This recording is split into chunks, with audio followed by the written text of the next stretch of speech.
Ca puja niyanang etamang kalamuthamang ti,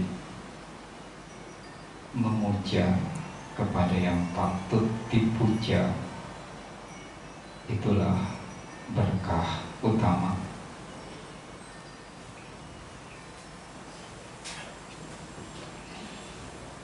Terpujilah Sang Bhagawa, Namo Buddhaya.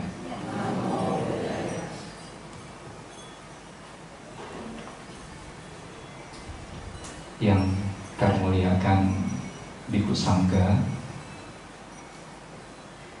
yang terhormat para Rama, Ramani, Pandita, Ibu, Bapak, Saudara-saudari, para upasaka, upasika yang berbahagia. Pagi hari ini kita berkumpul bersama dengan satu kegiatan khusus, yaitu kita memperingati Tri Suci Waisak. Kita mengenang 3 peristiwa agung, 3 peristiwa suci yang terjadi di bulan Purnama Waisaka. Kita kenang kembali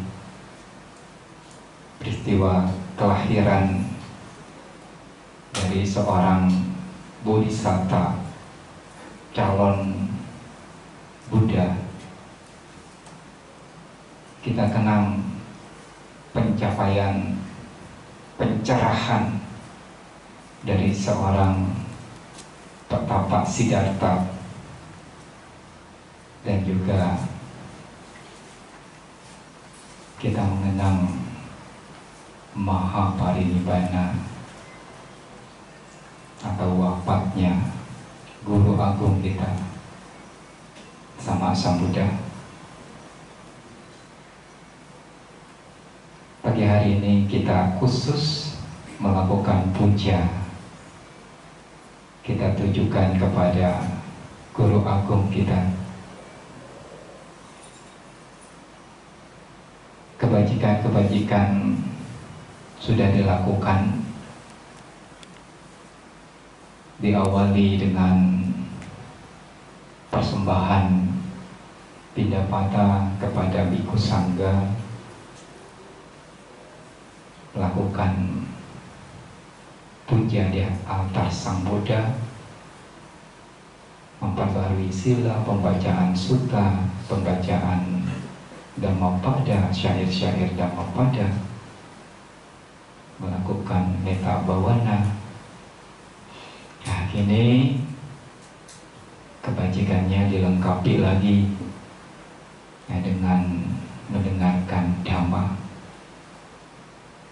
Kebajikan-kebajikan ini kita kumpulkan sangat-sangat banyak, ya.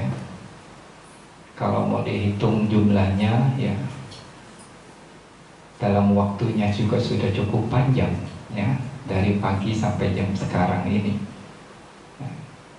Kalau kita mau hitung berapa cetana kebajikan yang sudah kita kumpulkan, ya, karena 1 detik saja pikiran-pikiran baik kita sudah begitu banyak, apalagi sudah terlampaui beberapa jam. Jadi luar biasa kebajikan dilakukan di pagi hari ini. Mengapa kita harus melakukan kebajikan? Mengapa kita harus mengulang-ulang kebajikan itu?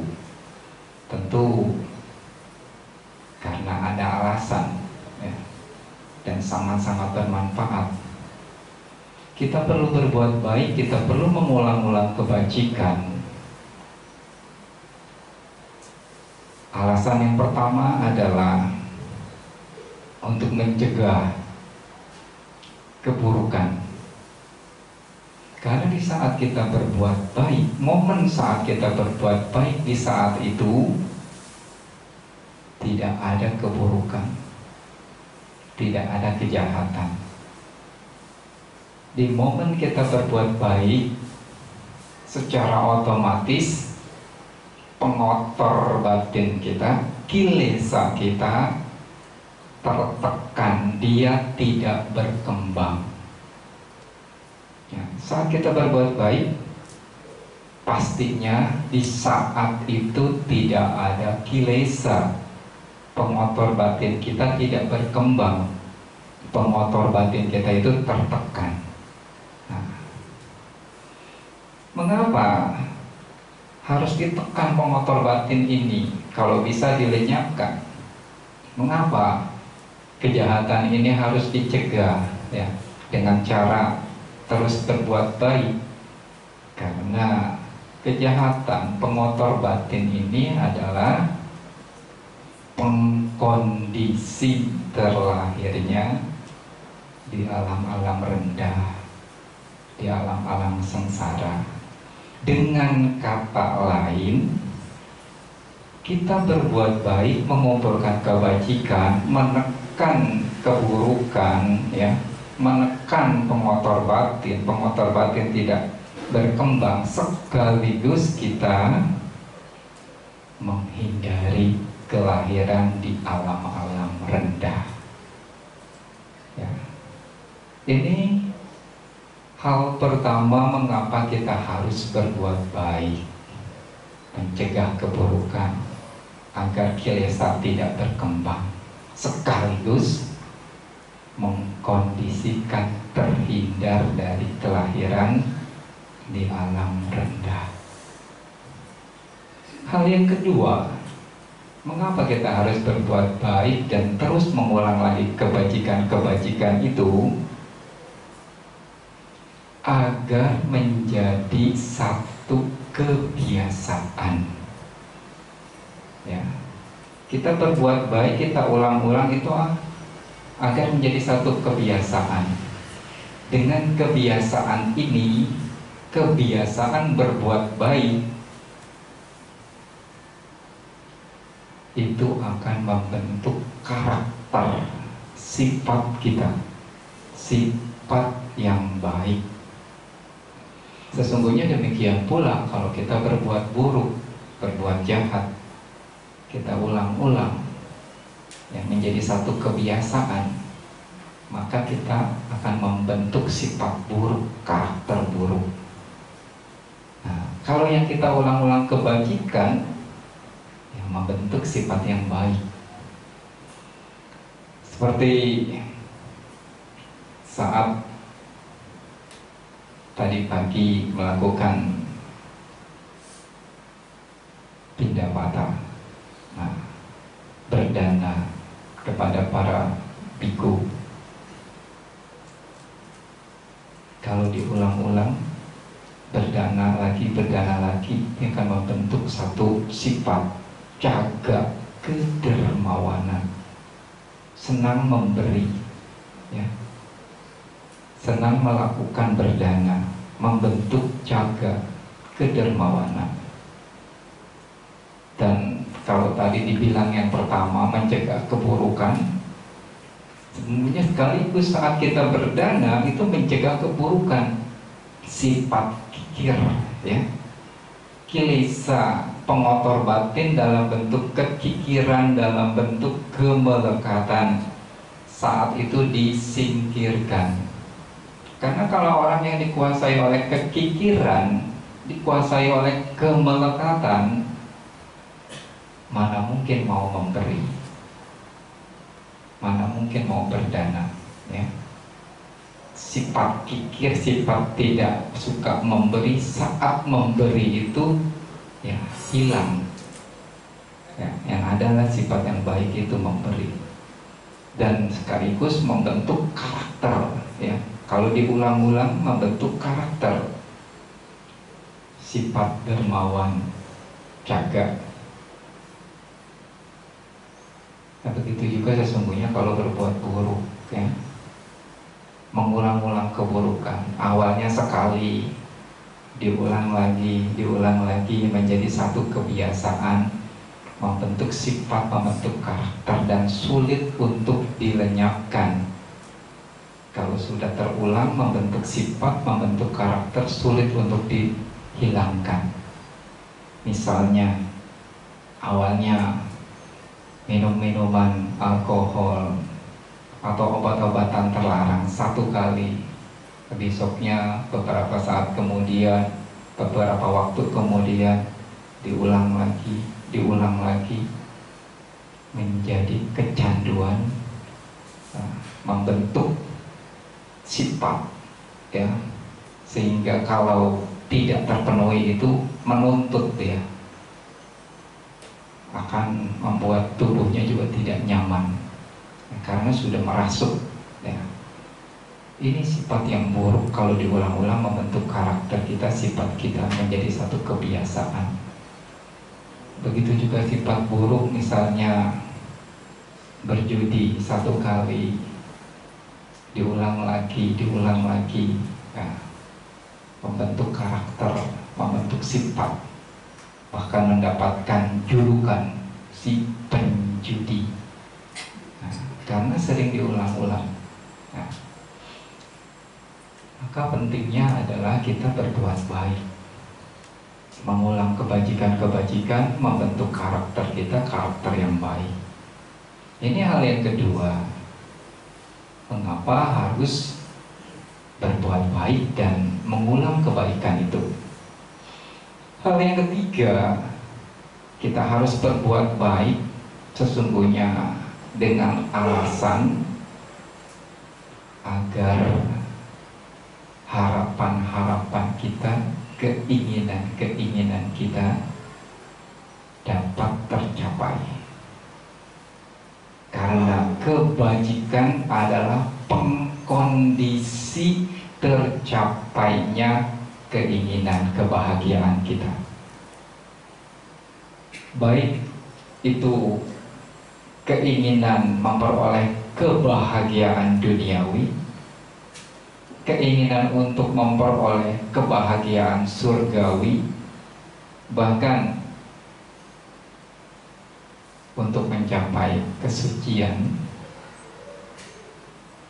itu semua bisa tercapai bila ada kondisinya adalah kebajikan. Ingin mencapai kebahagiaan duniawi, yaitu dalam bentuk misalnya kesembuhan dari sakit, ya, kesuksesan, keberhasilan dalam usaha, terlepas dari masalah-masalah, problem-problem kehidupan ini, ya. Semua itu bisa tercapai. Keinginan duniawi, kebahagiaan duniawi ini bisa tercapai bila ada kebajikan. Kebajikan yang cukup, yang sakit bisa sembuh. Kebajikan yang cukup, usaha lancar, ya. Kehidupan makmur, ya. Kehidupan sejahtera, terbebas dari masalah-masalah. Begitu juga bila kebajikan cukup, keinginan untuk mencapai kebahagiaan surgawi, artinya kalau meninggal nanti mengharapkan terlahir di alam bahagia, di alam surga, dengan kebajikan yang cukup bisa dicapai. Dari tingkat surga yang rendah sampai tingkat surga yang tinggi, ya, semua bisa dicapai bila kebajikan itu ada, kebajikannya cukup. Dan juga, ya, pencapaian kesucian, tingkat-tingkat kesucian, ya, semua diperoleh dari kebajikan, parami yang cukup.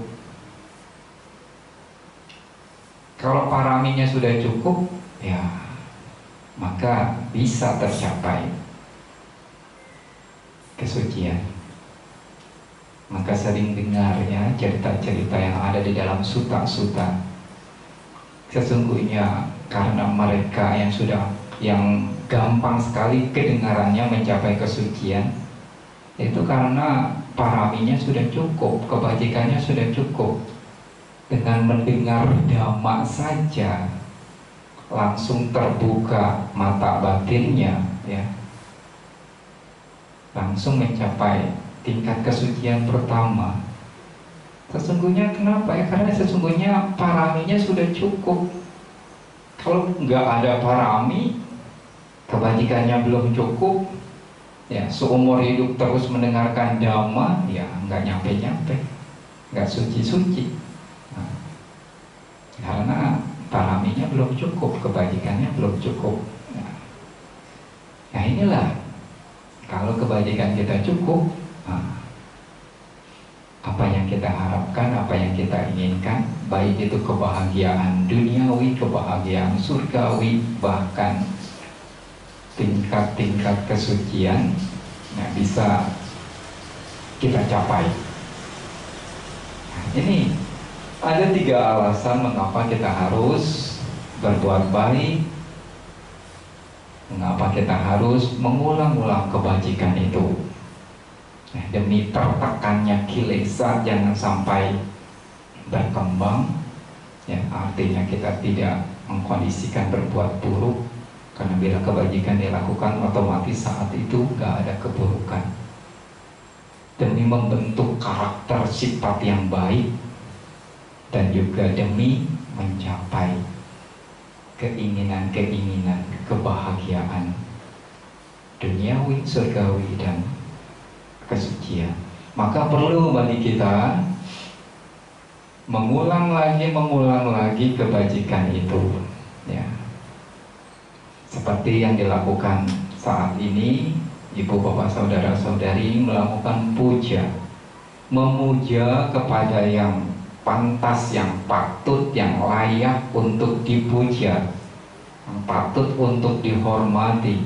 Kita melakukan puja sesungguhnya di saat ini adalah puja yang kepada yang tertinggi, yaitu Guru Agung kita Sama Sambuddha. Melakukan penghormatan, melakukan pujian-pujian melalui parita, sutta, gata, ya, yang kita tujukan untuk beliau. Persembahan barang-barang puja, dupa, lilin, bunga, buah, ya. Ini adalah kebajikan, ya. Dan sesungguhnya saat kita mengenang sifat-sifat luhur dari Sang Buddha, itu adalah salah satu cara meningkatkan kualitas sadar kita, keyakinan kita kepada Buddha, ya. Ingat kepada Buddha, ingat pada sifat-sifat luhur dari Sang Buddha, kita renungkan, ya, membentuk sadar kita menjadi kuat. Dan sadar ini, keyakinan kepada Buddha ini sesungguhnya sangat penting kita miliki. Kalau keyakinan kita sudah kokoh kuat terhadap Sang Buddha, tak tergoyahkan, artinya satu belenggu penghalang untuk mencapai sotapanna kita patahkan, ya. Karena untuk mencapai tingkat kesucian yang pertama, sotapanna, kita harus melenyapkan 3 belenggu, ya. Silabata paramasa, ya, sakaya ditti, dan wicikicca, ya. Wicikicca ini adalah keraguan-raguan terhadap Sang Buddha. Bila keyakinan kita sudah kokoh kuat, ya, artinya kita tinggal mematahkan 2 belenggu lagi. Tapi kalau sadar kita, keyakinan kita kepada Sang Buddha saja masih belum full, belum kokoh, belum kuat, masih ragu, jangan harap bisa mencapai kesucian. Nah, jadi sesungguhnya sadar, keyakinan yang kokoh kuat itu sangat penting penting bagi kita. Dan bagaimana memperkokoh sadar keyakinan yang kuat terhadap Buddha bisa dengan cara seperti ini.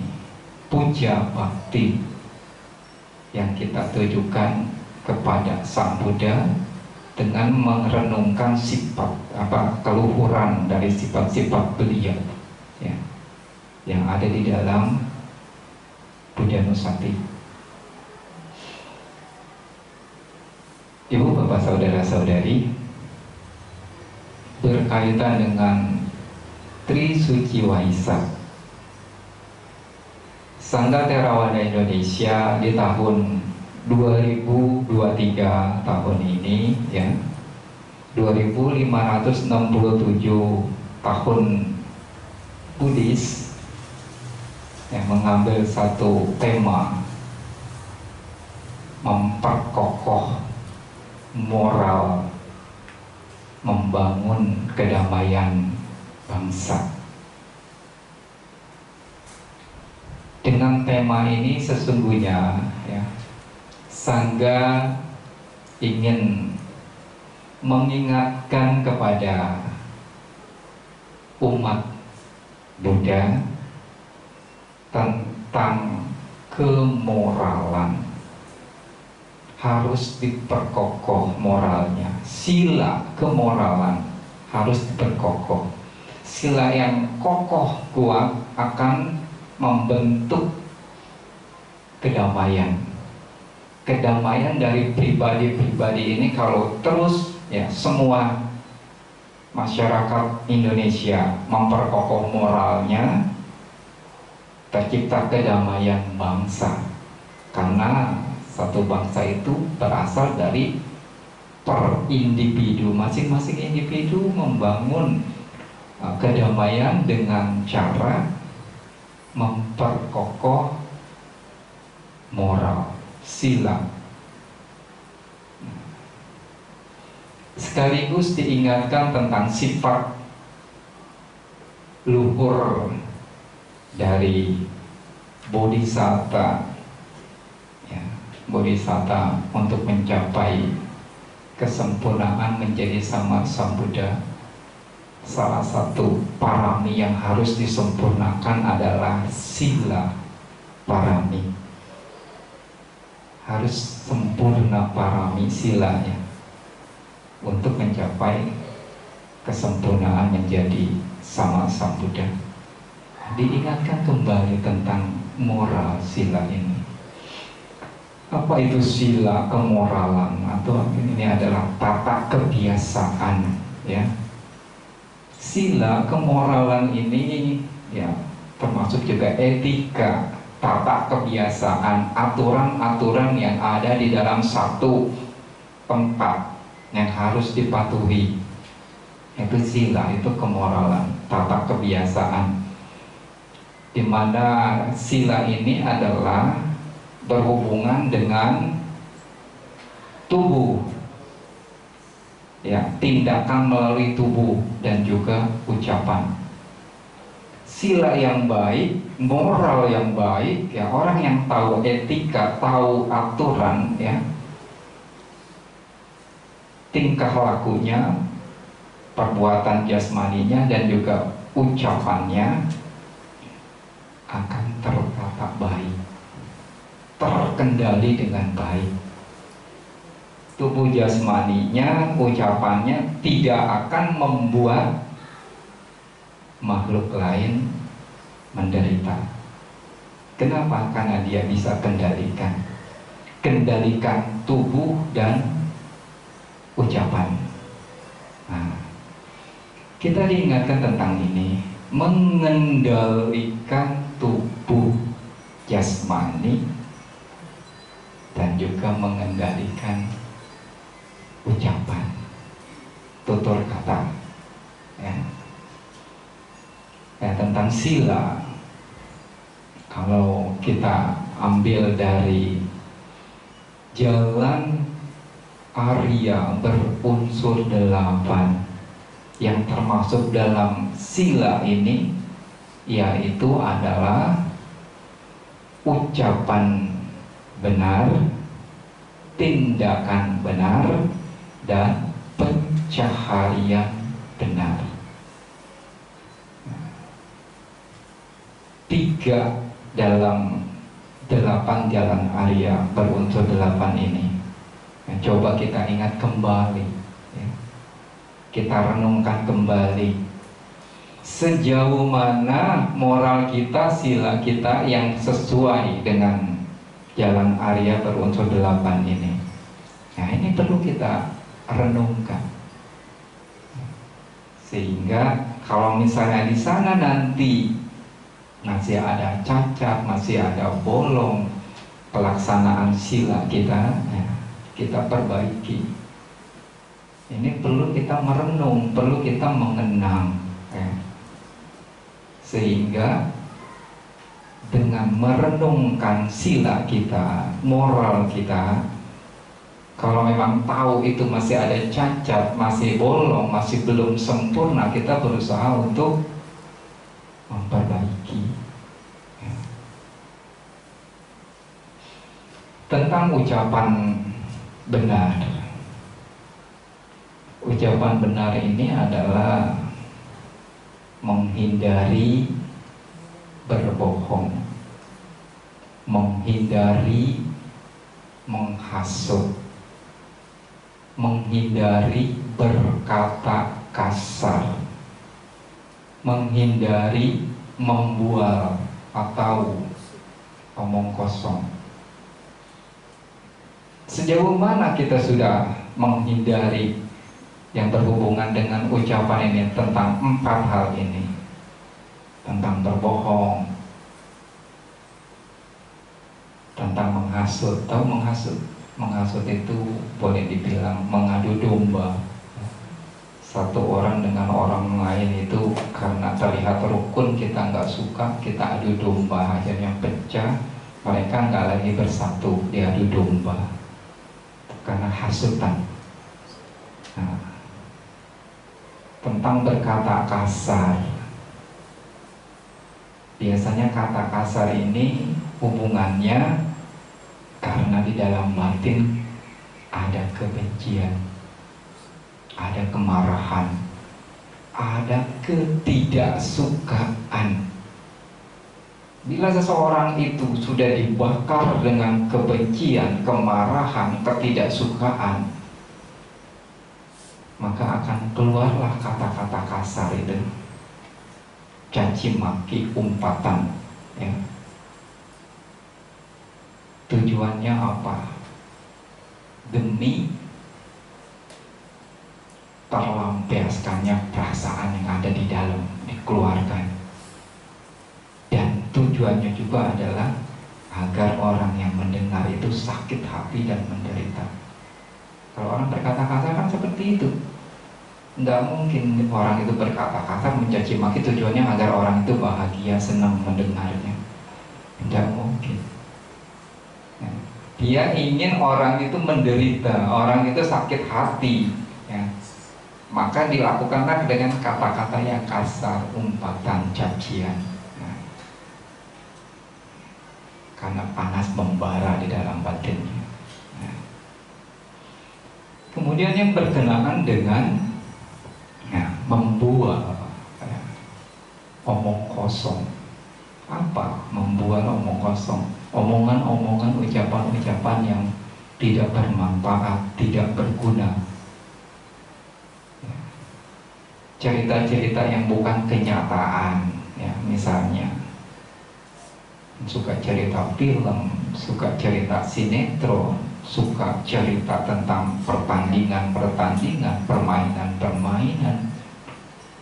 Itu adalah membual, omong kosong, hal-hal yang tidak bermanfaat, hal-hal yang tidak berguna. Sejauh mana ucapan kita ini sudah terkendali? Sejauh mana ucapan kita ini sudah benar? Artinya kita selalu berkata, berucap, kata-kata kita ini penuh dengan kebenaran, penuh dengan kejujuran, yang kita ucapkan dengan rasa cinta kasih dan kasih sayang, kita ucapkan tepat waktunya, sehingga si pendengar tidak sakit hati, tidak marah dengan ucapan kita. Coba kita renungkan di sini ya, sejauh mana saya sudah bisa mengendalikan ucapan kita. Nah, ucapan ini udah terkendali, maka berusahalah untuk bercermin pada diri sendiri.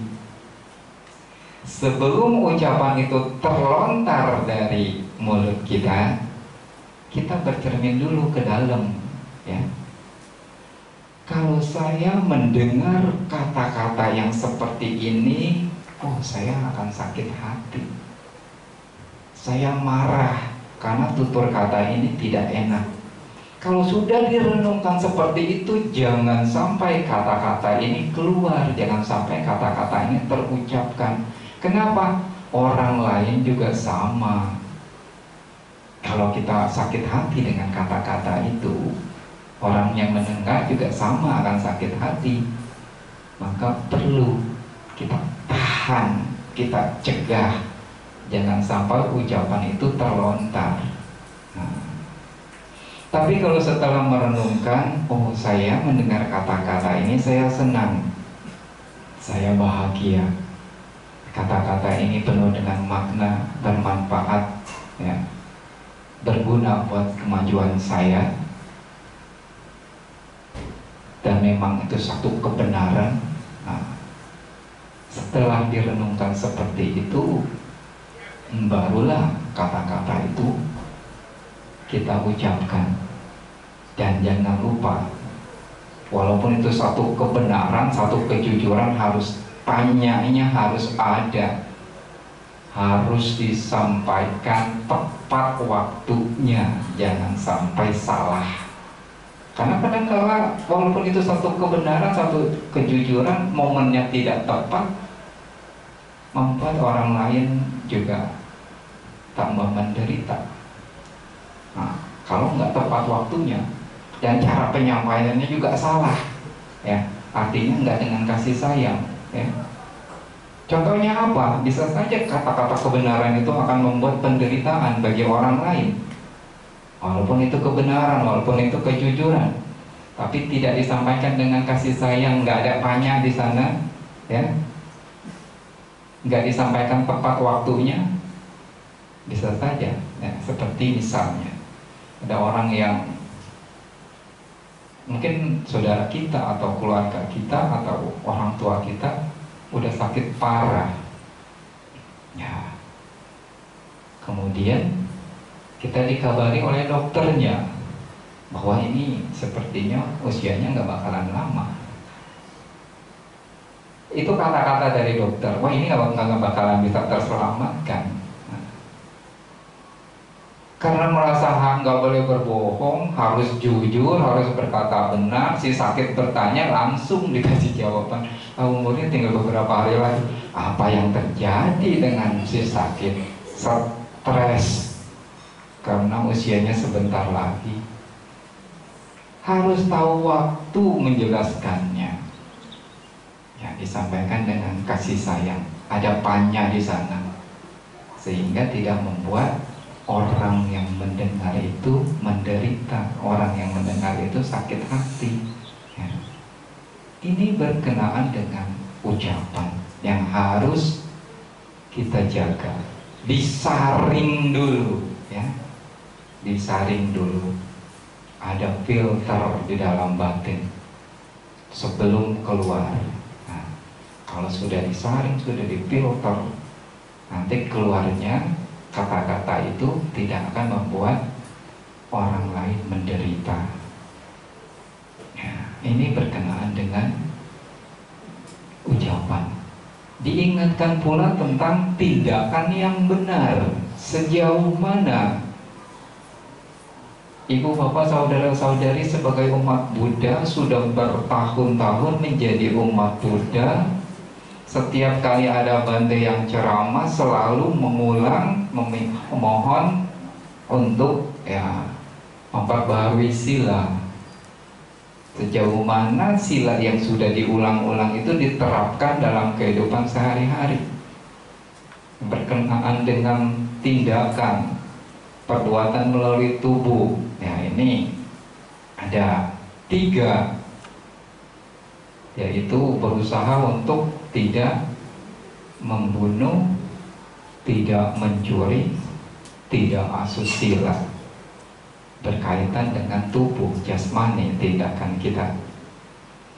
Sejauh mana tubuh kita, jasmani kita, tindakan kita sudah kita kendalikan.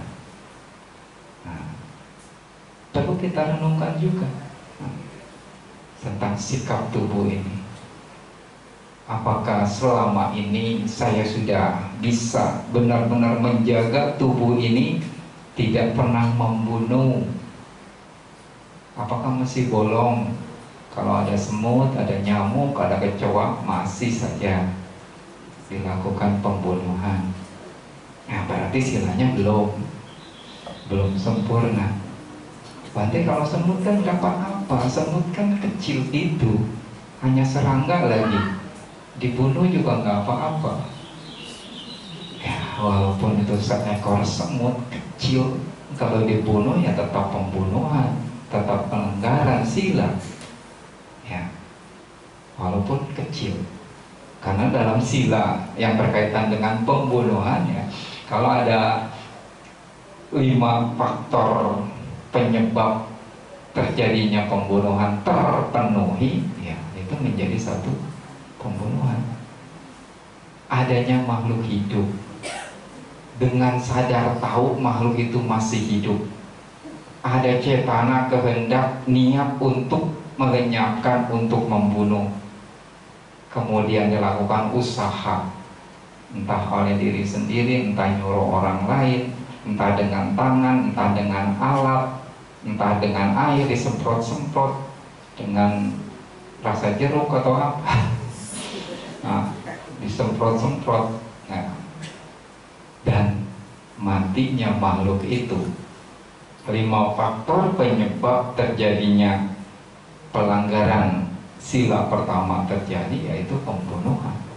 Nah, tapi memang kalau di sana nggak sengaja, nggak ada cetana, ya tentu bukan suatu pembunuhan.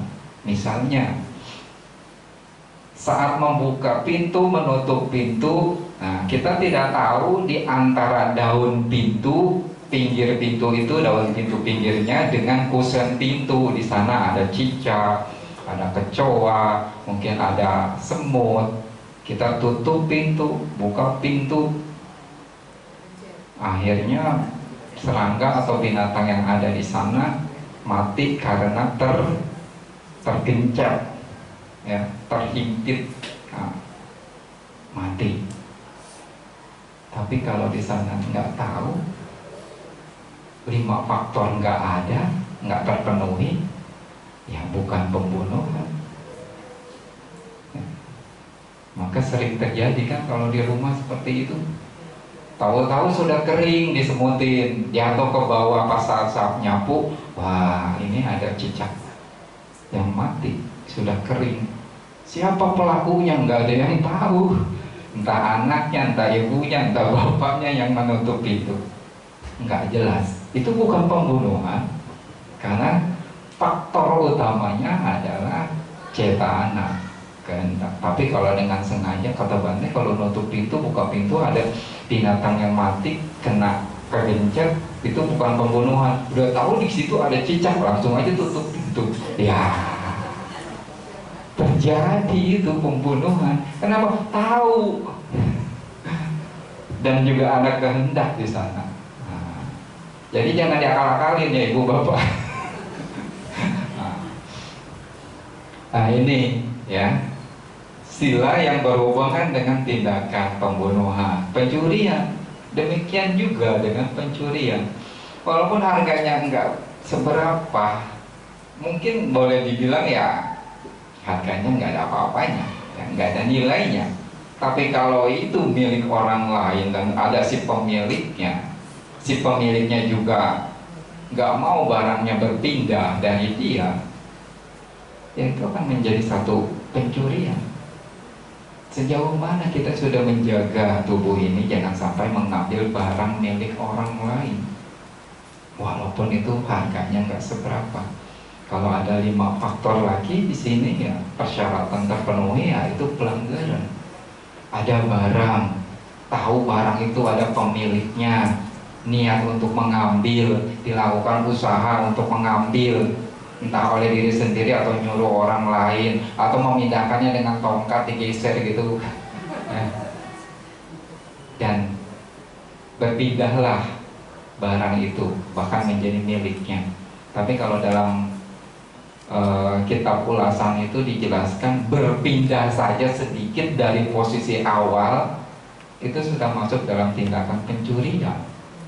Kalau udah berpindah tempat barang itu, kalau di sana sudah ada cetana untuk memiliki itu, walaupun pas dipegang, lihat si pemiliknya datang, ditaruh lagi, ya berpindah walaupun bergeser sedikit, udah termasuk itu kama buruk, ada cetana di sana, tindakan kejahatan. Nah, karena di sini ada faktor cetana yang menentukan ini. Tapi lain halnya kalau mengambil barang itu ada wisasa. Wisasa itu saling kenal, akrab, kedekatan, dan tahu sifat dari orang yang memiliki barang ini, udah tahu karakternya seperti apa. Dan kalau kita ambil, orang itu tidak akan marah, tidak akan kecewa. Itu bukan pelanggaran sila kedua, ada wisasa. Jadi ini udah karena kenal, akrab, dekat, ya. Dan kalau diambil si pemilik nggak akan kecewa. Kita tahu seperti itu, barang itu kita ambil, itu bukan pencurian. Contohnya apa?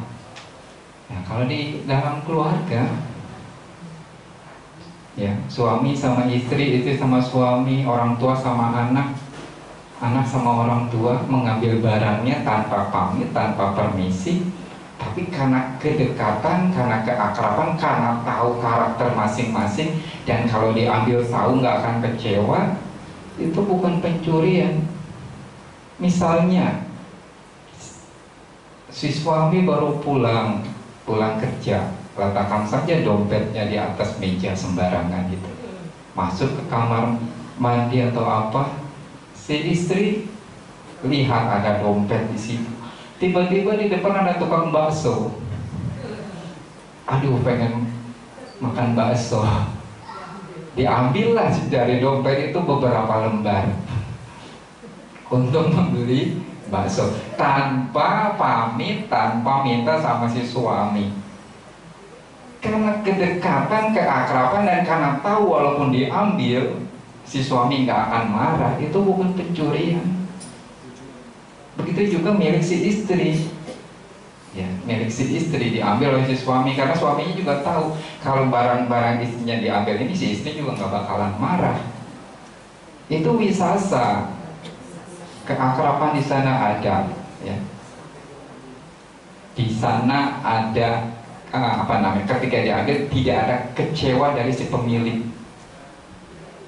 Nah, tapi kalau sudah tahu karakter masing-masing keluarga itu, suami istri, ya, mungkin saja, ini mungkin ya, mungkin saja suaminya nggak boleh barang-barangnya itu kalau diambil sembarangan tanpa pamit, istrinya juga demikian, ya, diambil begitu saja tanpa pamit sehingga si suami atau istri itu marah, itu masuk dalam pencurian. Kenapa? Karena si suami atau si istri ini nggak menghendaki barangnya dia ambil, ada kecewa di sana, ada ketidaksukaan. Jadi jangan diakal-akalin juga. Kata Bante, kalau suami istri itu ngambil barang nggak apa-apa, lihat karakternya dulu, sifatnya seperti apa.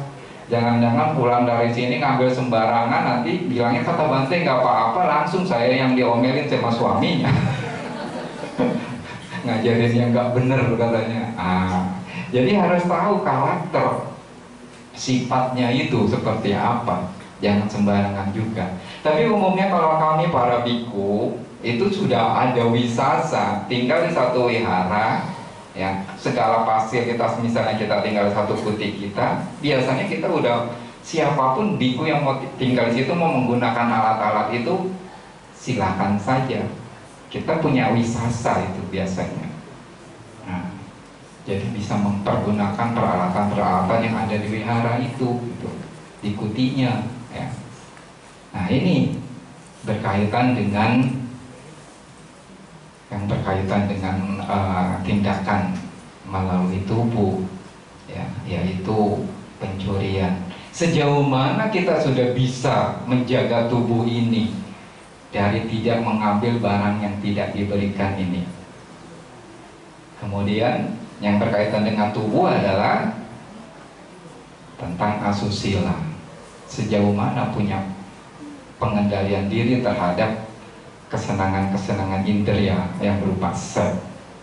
Nah, harus dikendalikan. Kalau memang itu bukan pasangannya secara resmi, ya, jangan sampai melakukan itu. Nah, 3 hal melalui tubuh harus dijaga. 4 hal melalui ucapan harus dijaga.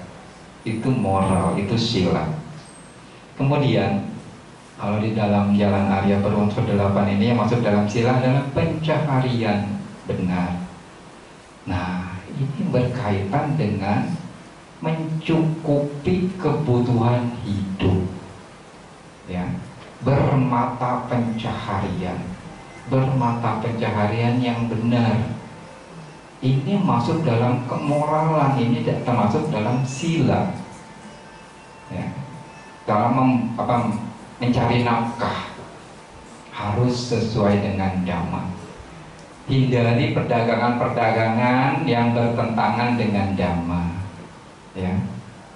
Berdagang manusia, berdagang makhluk hidup untuk dipotong, berdagang senjata, berdagang obat-obatan terlarang, berdagang racun. Perdagangan-perdagangan yang harus dihindari. Di samping itu, dalam berdagang berusahalah untuk jujur, jangan menipu, jangan membohongi, ya, harus sesuai dengan aturan dhamma. Jangan mengatakan bahwa barang berkualitas nomor 2 dibilangnya kualitas nomor 1. Tujuannya agar harganya mahal. Itu menipu. Padahal kualitas barangnya nomor 2, tapi ketika menyampaikan kepada konsumen ini kualitas nomor 1 paling bagus, itu udah menipu. Itu udah gak sesuai dengan dhamma.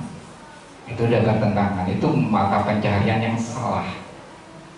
Jual beras, berasnya kualitas 1, kualitas 2, kualitas 3 diaduk semua, dioplos, jualnya kualitas nomor 1. Itu menipu, ya, itu membohongi orang. Itu bertentangan dengan dhamma. Berusaha untuk bermata pencaharian yang benar, yang jujur. Pantai kalau jujur itu untungnya kecil. Jujur itu untungnya sedikit. Karena kan tidak boleh bohong. Jangan terlalu to the point. Ini barang harganya 1.000, saya jualnya segini, saya cuma untungnya segini. Nggak perlu sampai kayak gitu. Kita beli sekian, kita jual sekian, ditawar sekian, bilang saja kalau ditawar segitu saya belum bisa kasih. Nggak bohong kita.